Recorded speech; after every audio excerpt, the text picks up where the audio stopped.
आरोपी जो आहे बदने त्याने मोबाईल लपवला असल्याचं समोर येतंय। पोलिसांना शरण येण्यापूर्वी त्यानं मोबाईल लपवले असल्याचं कळतंय। मोबाईल मात्र कुठे लपवला याची माहिती अद्याप समोर आलेली नाहीये। आणि या संदर्भात अधिक माहिती घेऊयात आपले प्रतिनिधी ओमकार कदम यांच्याकडनं। ओमकार, काय अधिकची माहिती मिळतेय? फलटण महिला डॉक्टर आत्महत्या प्रकरणात आरोपी PSI गोपाल बदने यांनी आपला मोबाईल लपवले असल्याची आता सूत्रांची माहिती आहे। पोलिसांनी आता पोलीस कस्टडीत असल्यामुळे पोलिसांनी ज्या काही गोष्टी त्यांना विचारल्या असतील त्यामध्ये सूत्रांच्याकडून या माहिती पुढे येत आहेत। पोलिसांना शरण येण्यापूर्वी त्यांनी त्यांचा मोबाईल लपवलेला होता आणि तो मोबाईलचा शोध अजूनही फलटण पोलीस घेत आहेत। त्यामुळे त्या मोबाईल मिळाल्यानंतर अजून या घटनेतले काही कंगोरे आहेत ते पुढे येण्याची दाट शक्यता आहे।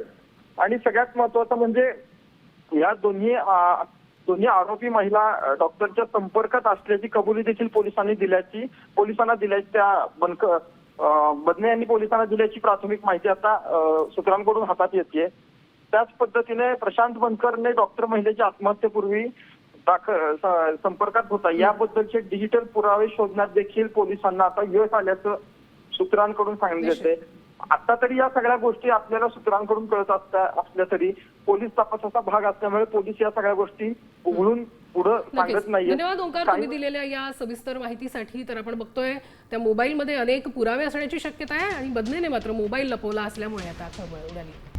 आता isakal.com आहे देशातील नंबर 1 ची मराठी न्यूज वेबसाईट। प्रत्येक अपडेटसाठी isakal.com ला नक्की भेट द्या।